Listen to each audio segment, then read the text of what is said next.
I study horses. Beauty matched only bothers.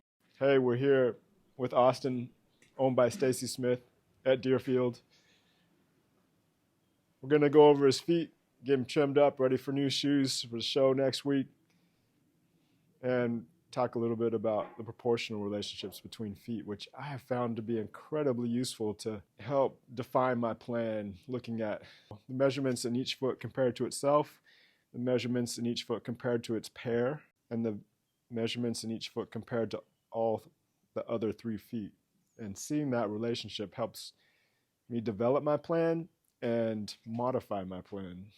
And then seeing the change in those relationships over time has helped me confirm that I'm headed in the right direction, or tell me I'm not headed in the right direction, and or see problems that are developing before they become big problems.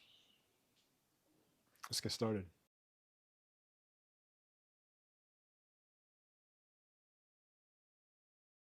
I found, and I'm sure we've all found, that it's important to be really conscious of all the moves that we're making when shoeing a horse, trimming, shaping, nailing, everything. And there, in evaluations, I kind of break things down into big goals, small goals, high priority goals, low priority goals, based on my experience. So like a high priority goal and a short-term goal is always going to be their immediate comfort. And then a long-term goal, of course, is something like abscess prevention or better movement or injury prevention. So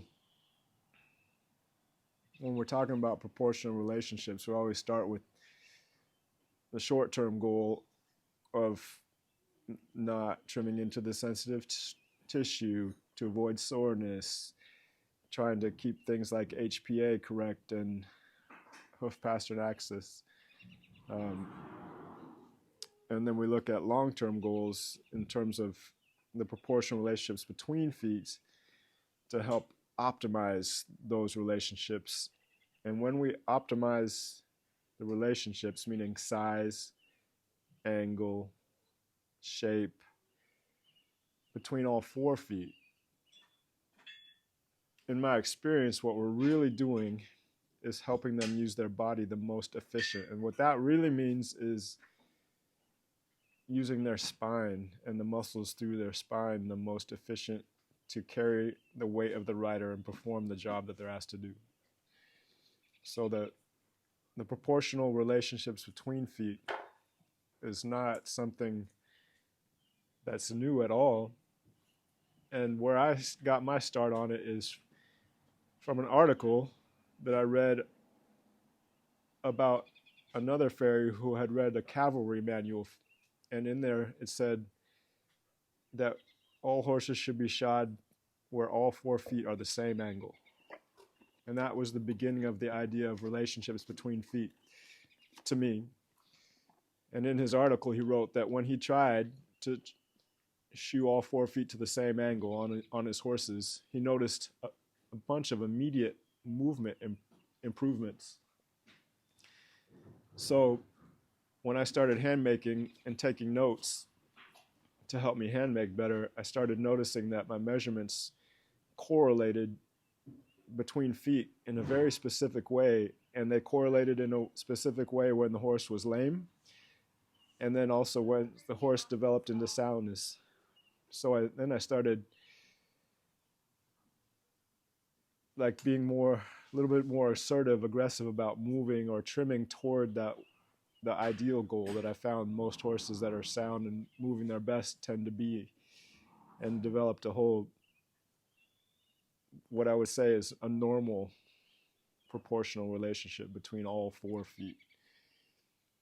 And it all starts with acknowledging the high-low, because every horse has a high-low front foot and a lot of times a high-low back foot. And the degree of severity of difference between the high and the low varies a ton, but it's always there. So in terms of looking at the whole body and looking at the proportional relationship to begin with, I always start with the low foot, because I know the goals are very clear there. They're to raise angle, support heel, a lot of times support with the frog pad and packing. And that the angle and toe length and width kind of define the other 3 feet for me and help me analyze the entire body. And it's interesting because you can really start with any foot, but I found that starting with the low foot gives me the most consistent, or what's the word, reliable plan for the rest of the body. But it's interesting because I've also found on some horses I start with a hind foot and see that relationship, and it helps me define where a front foot should be, in a sense. Another way to think about this, and one thing that we get from measuring, is learning what's normal. Like a 3-inch toe on a quarter horse is normal, but a 3-inch toe on a draft horse is horribly short. And knowing what's normal helps you define what you're seeing. And that helps me define what I need to help improve. So another example is a 45-degree angle front foot on any horse is way too low. But a 61-degree angle on any horse is also probably too high. Then there's the idea of history. And proportional relationships also have to be historical, because you're learning what's normal for that particular horse. And it does vary a ton. And some of my best dressage horses actually have a backwards relationship from normal. So knowing an individual's horse proportional relationship that works best for them is super important also. But in terms of making an overall plan to begin with, thinking about all 4 feet in relationship to each other is super important to end up with a good result. Ready? I have a long history with Austin here, and he's going pretty well right now. But at first glance, his HPA is broken back.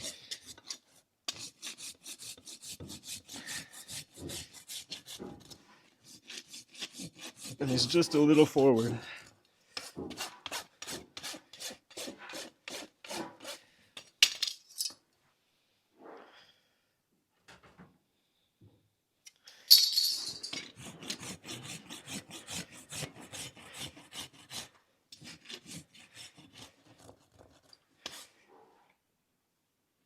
Another good thing to think about with proportional relationships for me is like, what's my own pattern that I trim into feet?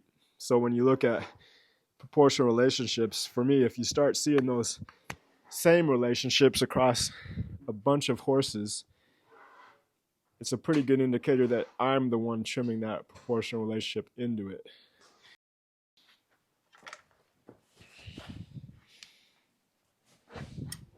They're just around.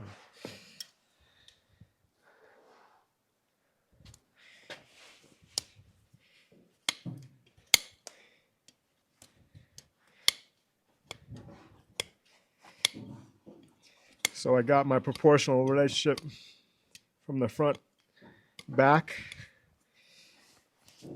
Now I'm working on my proportional relationships from the bottom.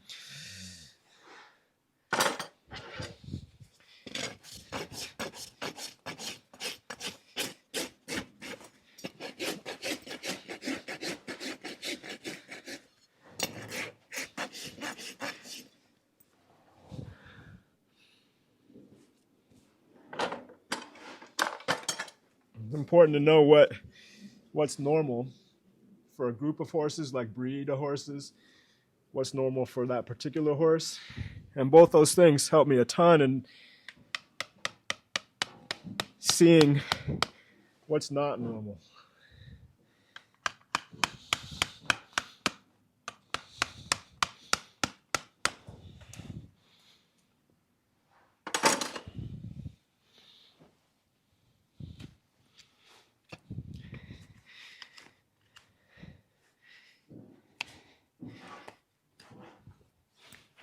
You guys will have to tell me what you find, but I'm telling you, I've found myself that there's really no substitute for the horse's own structure.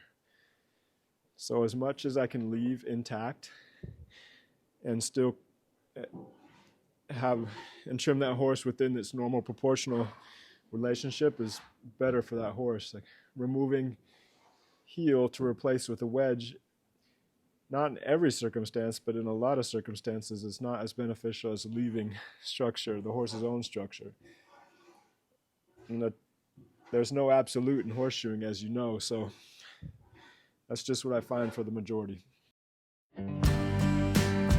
I study horses, beauty matched only by their strength.